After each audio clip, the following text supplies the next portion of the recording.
We're here this afternoon with Bill to show you some low-tech communication options. Bill is a high-tech user and he uses a eye gaze communication device to communicate on a daily basis. The low-tech board is helpful when I need to go to the hospital and they cannot get computer set up with short trips that don't really need to take the computer.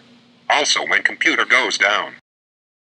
That system doesn't always work, and there's times that you just have to have a low-tech, as Bill shared with you, when you go to the hospital, or sometimes when the staff comes in and you just need some quick communication about cares. There's a lot of times that a low-tech communication option is just really critical. So we're here this afternoon to show you a little bit about using an tran board. This is an example of the tran board that we have developed, and it has the traditional configuration of the tran letters here. And then we've added a couple of other things. We've added a word bank over here where you can dry erase words on there so that you can use eye gaze to quickly communicate a single word or a single instruction. And we have numbers. And then we've also left a little bit of space that you can use writing to do things like, in this example, we have some codes that we'll explain a little bit later. To review how the tran board works and how you use it for communication, you're going to look at your communication partner through the center of the board, and in the traditional method, it's going to take two different eye gazes to indicate a letter.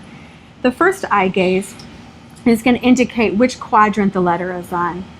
The second eye gaze is going to be used to indicate the position of the letter. So the M would be in this position, the N, the O, the P, the Q, and the R. So just to show you, we'll have Bill use the board to indicate a letter for us. So Bill has used his first eye gaze. I always really recommend that when you establish this, when you look at the patient, you want to get your eye gaze maintained first. They look at the letter. Bill looked at this quadrant, so now I know that he has selected one of these 6 letters. He looks back at me, and then he'll use the second eye gaze, and he looked up into this corner. That indicates to me that he wants the letter M because the letter M is in this quadrant, the position of this quadrant. And now we're going to talk about tips to make communication more effective with the low-tech board. First, it's important to establish a yes, no, or maybe with a client, and it's going to be different for different people. Some people can still shake their head. In Bill's case, his yes is to look up, and his no is to look down. And if he's I don't know or maybe, he looks to either the right or the left out of his eye. And so if we were unsure of a word he was trying to spell, I might say the word and I would look for his response, yes, no, and maybe I have part of it right, and he gives me a maybe, and we go from there. It's not always smooth using low technology as well as high technology, and so it's important to have a yes, no, maybe response right established in the beginning. And I think one of the big keys to having low-tech be successful is to establish a relationship with the patient. This is a really personal kind of communication, using your eyes to communicate. And so the better you know the patient, the more familiar you are with that patient, the more time you spend in this kind of communication, the easier that gets.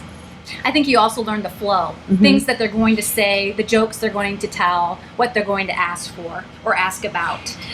The other thing that's helpful for people who are first learning how to use an tran board is to have a pad of paper or a high technology, a boogie board, which is somewhat high, I say a piece of paper on steroids basically, or a dry erase board. Dry erase boards would work as well, so that you can keep track of what the person's trying to tell you, because you can start spelling a whole paragraph and lose track of what's being said. The other thing you can do to ease the communication is come up with a coding system. We alluded to that earlier by saying we had indicated some of the codes over here.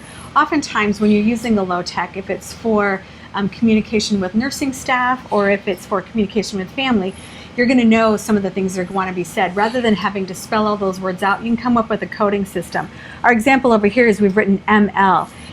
If Bill needed to say that he'd like his legs moved, rather than have to communicate those words, he can just eye gaze ML and indicate that it's a code, and then we would know what he wants. I usually recommend for patients that you can do a coding system on the board. You can have something on the wall so that, especially for staff who comes in and you want quick and easy communication, they can indicate they'd like to use the code, look at the wall, and they can easily find out what the patient wants to communicate. Oftentimes then we will do a book as well, so that if you're communicating with family members, that's going to be a whole different set of codes, and we can have all kinds of things listed, even by category, so that if the patient would indicate over here, you can put some different categories, family, events, and then you can turn to that page and have codes for all that. So you can make a coding system as easy or as complex as you need.